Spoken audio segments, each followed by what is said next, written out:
MiniWarGaming speed the cooler Batrep. Continuing on, Tomb King's turn 3 here. Everyone's charged in. The Hydra, we're going to start in that combat first. It's Beastmaster's attack. They do 1 wound, and then the Hydra itself attacks. It does its breath weapon as well before it gets too weak that it won't really do anything. So it's got tons of hits here. He only gets 1 save, or he doesn't make any saves, loses an entire chariot and then 2 wounds on the other one. But that chariot still gets to attack because it's all at the same time. Lots of attacks, 3 wounds, and I make all 3 armor saves. So he loses more models due to unstable and goes down to 1 wound on 1 chariot.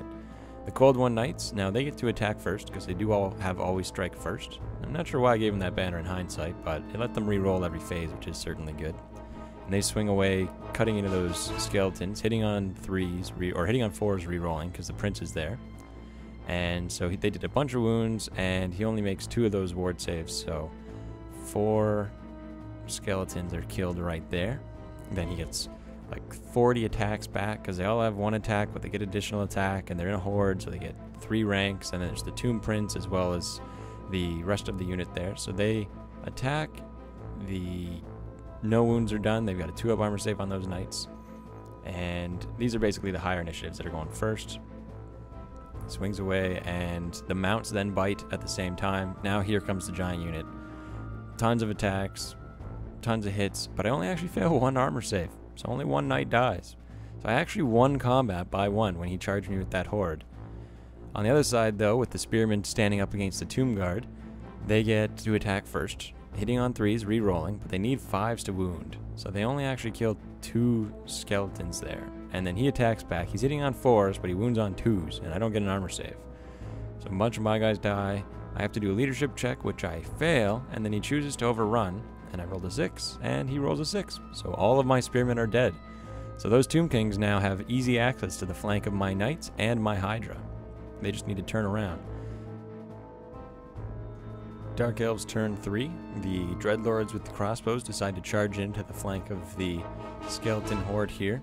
So they come running in from the one side, and then coming from the other side, we've got the Hydra charging in, which he easily makes. The Sorceress flies over, going to throw some more shots at the catapult.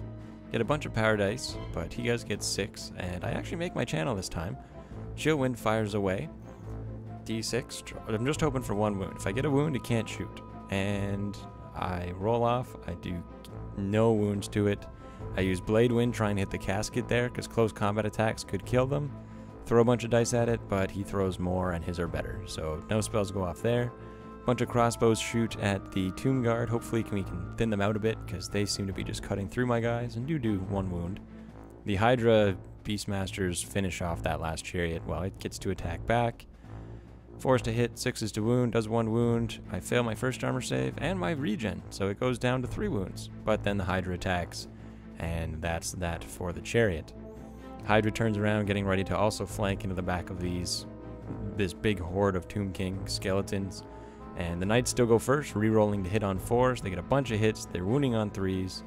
He gets his regen and 6-up armors, but it's not enough, and loses 3 of his guys right there. The Dreadlord hits the Hierophant, hits on 3s, wounds on 2s, does 3 wounds, and kills the Hierophant right there. The other Dreadlord attacks, hitting on 3s, does not get to re-roll because it's not the first round of combat, but he wounds on 2s, so he kills another one right there. Hydra attacks from the other side, while this is Beastmasters actually that attack. They're hitting on 4s, wounding on 4s, and they do another wound. And then the crossbows attack from the other side, hitting on 4s, wounding on 4s, and they do yet another wound against them. Now his Tomb Prince gets to attack back. He has a sort of anti-hero, so he gets more attacks and higher strength, but he rolls a bunch of 1s, and the rider survives. The other Tomb Kings attack the left side there against the crossbows, and the other side against the Hydras, but they really don't do anything. They did 1 wound to the Hydra, though. Didn't hurt any of the crossbows. And then the Hydra actually attacks, along with the beasts in the middle there, or rather the big horde of them against the Cold Ones first. 1 of the Cold Ones dies again, so we're down to 7, but then the mounts get to attack back, hitting on 4s, wounding on 3s. They do 1 wound, and he loses another skeleton. Then the Hydra actually attacks. This is all at the same time, but he hits on 4s, wounds on 2s, crushes 2, then he gets his Thunder Stomp for 6, wounding on 2s, and crushes another 5. So at this point, The Tomb Kings lose combat by like 16 because they're getting flanked on every side, and they only did 1 wound and they lost their character, so tons and tons of skeletons get torn off here, and pretty much at this point, yeah, right down to the last rank. So here Matt gives up, and it's another win for the Dark Elves. All right, Mini-Wargamers, that is another Beat the Cooler Fantasy Batrep. 0 for 3. Yeah.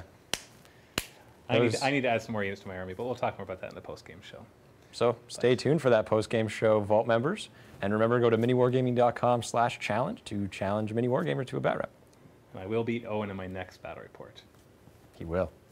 Happy wargaming.